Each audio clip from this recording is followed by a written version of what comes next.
एक पूर्वी भाग है जहाँ विद्यार्थियों को रहने और पढ़ने की व्यवस्था है। मोनास्ट्रीज माने हॉस्टल।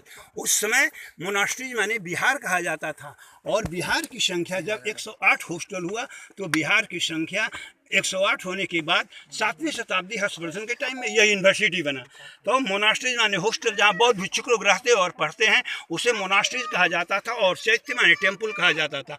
उस समय छात्र को मॉन्क कहा जाता था, भिक्षुक कहा जाता था, चीवर बस पहनते थे और माथा मुड़ाए रहते थे। यहाँ बौद्ध धर्म से अधिक संबंधित विषयों की पढ़ाई होती थी। ऐसे तो यहाँ 108 सब्जेक्ट की पढ़ाई होती थी, तर्कशास्त्र, खगोलशास्त्र, दर्शन शास्त्र, है ना, टेक्नोलॉजी, फिजिक्स, केमिस्ट्री, चिकित्सा आदि विषयों की पढ़ाई हो। चलो मुन्ना, मैं आगे की ओर आपको दिखाऊंगा आज से 1600 वर्ष पहले क्या नालंदा का टेक्नोलॉजी है, आप देखकर दंग रह जाएंगे। मुन्ना सोचो, जब यहाँ के मतलब की गेटकीपर ही इतना स्कॉलर थे कि विद्यार्थियों की लिखित और मौखिक परीक्षा लेते थे, 10% सफल होते थे, तो उस समय उनके आचार्य का क्या कहना। उस समय आचार्य पंडित शीलभद्र, नागार्जुन, धर्मपाल, अंतरिक्ष आदि विद्वान थे। मतलब कि 18 विषय के विद्वान, मतलब कि पंडित शीलभद्र थे।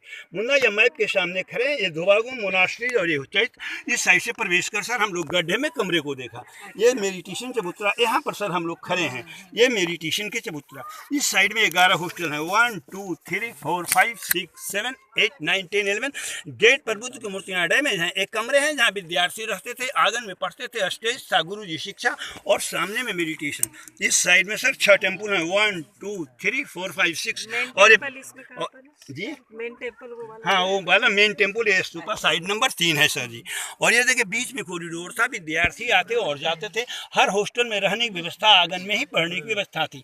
एक हॉस्टल में 30 विद्यार्थी रहते थे। कमरे का काउंटिंग आप मैप से भी कर सकते हैं।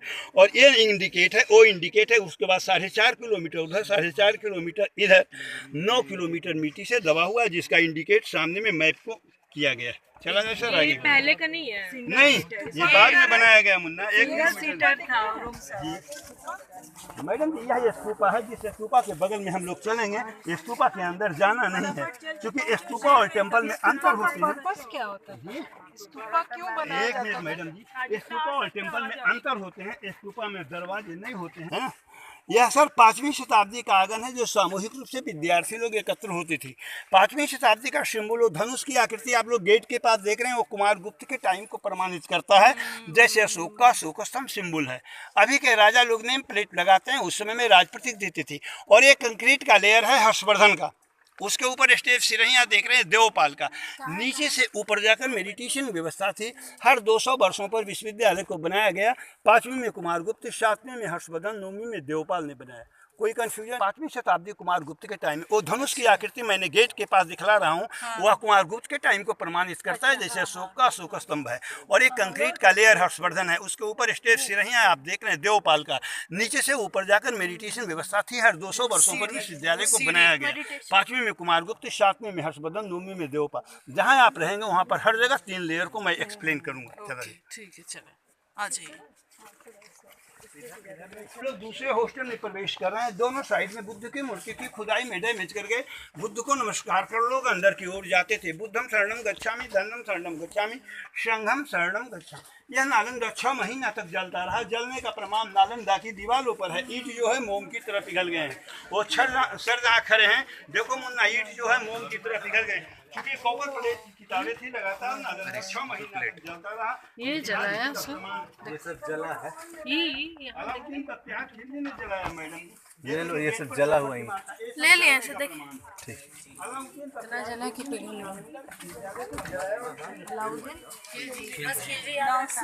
को हमने देखा जहाँ दरवाजे बंद थे। और एक 5वीं के कमरे हैं। आर्कियोलॉजिस्टों ने बरसात का पानी निकालने के लिए ड्रेन बनाया है। सीमेंट और आयरन का इस्तेमाल आर्कियोलॉजिस्टों ने किया। ऊपर देखे दरवाजे हैं, सर 9th सेंचुरी AD के, देवपाल के समय के हैं। देवपाल के समय में ही नालंदा को नष्ट किया गया। 80% भाग उसका डैमेज है, 20% भाग को देखा जाए। हम लोग हर जगह 2nd फ्लोर पर चल रहे हैं सर, हर्षवर्धन के टाइम पर। आया जाए आगे की ओर। मतलब नीचे और एक फ्लोर है? हाँ, इसके नीचे एक और है ना मुन्ना। 5वीं के कमरे को देखा जहाँ दरवाजे बंद, यहाँ आपने ड्रेन देख रहे हैं। और 5वीं के कमरे को देखा जहाँ ड्रेन बना हुआ। इसके नीचे सर 5वीं के कमरे हैं। ये हर्षवर्धन के टाइम के कमरे हैं। 7वीं के हर्षवर्धन के टाइम के कमरे हैं। और इसके ऊपर दरवाजे देखा जा रहा है, वो 9वीं शताब्दी देवपाल के समय। ध्यान दिया जाए, हुएंगसांग के अनुसार इसका एरिया 10 किलोमीटर लंबा, 5 किलोमीटर चौड़ा है मुन्ना, लेकिन 1 किलोमीटर की खुदाई हुई है जिसका मैप सामने में है, और 9 किलोमीटर मिट्टी से दबा है। सामने देखिए वो टीलानुमा देख रहे हैं जहाँ पर पेड़ पौधे उगे हुए हैं, उस तरह से 9 किलोमीटर उत्तर और दक्षिण दिशा की ओर है, जिसके ऊपर गांव बसा हुआ है, खेती बाड़ी हो रही है।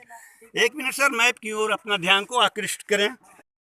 5वीं शताब्दी का हम लोग चलेंगे और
Sorry,